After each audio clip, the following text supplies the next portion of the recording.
मी सध्या छत्रपती संभाजीनगरमधील जे S T महामंडळाचा आगार आहे त्या ठिकाणी आहे. आपण बघू शकता की या आगारात सध्या या ठिकाणी बस थांबलेले आहेत, परंतु या बसमध्ये जे कर्मचारी काम करतात, चालक आणि वाहक असतात, यांच्या कुठेतरी ज्या अडचणी असतात, दुःख असतात, हे जाणून घेण्याचा सरकार प्रयत्न करत नाही, महामंडळ प्रयत्न करत नाही. आणि आजची जी घटना आहे की या कर्मचाऱ्यांचा फक्त 56% पगार झालेला आहे. नाराज आहे, राग आहे, काय राग आहे? काल जे एस टी महामंडळाकडनं 56% पगार देण्यात आलेला आहे, एस टी कर्मचारी यांचा तीव्र असंतोष शासन आणि प्रशासनाविरोधात आहे. कारण की रात्रंदिवस हे चालक वाहक मेहनत करत असताना अत्यंत अडचणी असतानासुद्धा कुठल्याही परिस्थितीत ते आपल्या कर्तव्यामध्ये कसूर करत नाही. परंतु जो त्यांचा हक्काचा, मेहनतीचा, कष्टाचा पगारसुद्धा एस टी महामंडळ वेळेवर द्यायला तयार नाही. एक तर तुटपुंजे पगार, आणि त्यात जर कधी 56% पगार होत असेल तर त्यांच्या कुटुंबाचा उदरनिर्वाहाचा निर्वाहाचा प्रश्न निर्माण झालेला आहे.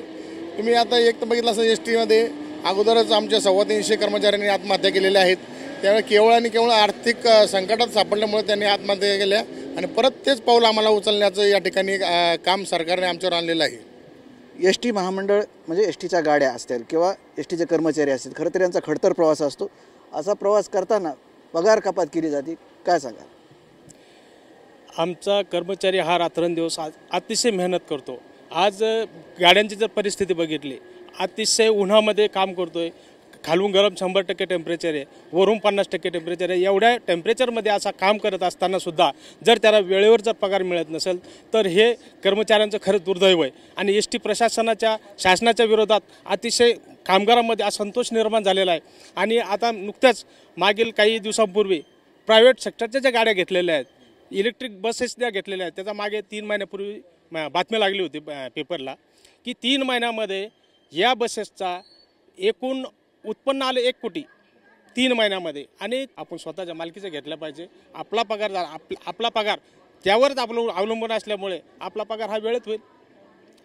मागील काही काळामध्ये बँकेचं देणं थकलं होतं. आमचे कर्ज प्रकरण असतात, कर्जाचे जे हप्ते वसूल होती, ही वसुलीसुद्धा एस टीनं थांबवली होती. आता मध्यंतरी काळामध्ये आमच्या संघटनेच्या वतीनं आंदोलनं केले, उपोषणं केले. त्यामुळे ते कामगारांचे जे वेतन जमा झाले होते एस टीनं ते बँकेला वर्ग केलं. त्यामुळे आता बँकसुद्धा थोडी याच्यामध्ये आलेली. परंतु आता जो अन्याय झालेला आहे, आता सणासुदीच्या काळामध्ये या कामगारांना वेतन पुरेसं नाही आहे. आताची महागाई बघता अत्यंत हलाखीचं जीवन आज कामगार जगत आहे. सर्वात महत्त्वाचं, आज जरी समजा यांची वेतन कपात केली असेल, पुढे भेटेल, परंतु जे सण उत्सव असतात त्यावेळेस हे ॲडव्हान्स मागतात, फेस्टिव्ह मागतात, ते भेटत नाही. 14 एप्रिल सण आहे. सर, सर्वात पहिलं TV9ला नमस्कार.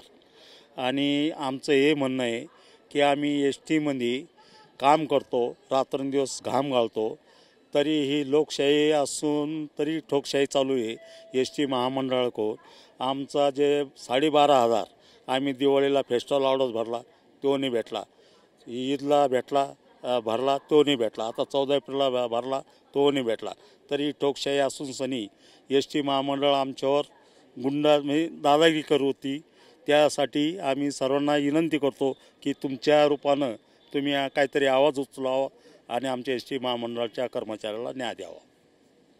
समस्या केवळ पगार कपातीचंही नाही, तर या कर्मचाऱ्यांच्या अनेक समस्या आहेत, ते जाणून घेण्याचा प्रयत्न कुणीही करत नाही. त्यामुळे कुठेतरी एस टी महामंडळाचे अधिकारी असतील, राजकीय नेते असतील, सरकार असतील, कुठेतरी यांच्या भावना समजून घेतल्या पाहिजेत आणि यांना न्याय दिला पाहिजे. कॅमेरामॅन हर्षल निकमसह संजय सरोदे, TV9 मराठी, छत्रपती संभाजीनगर.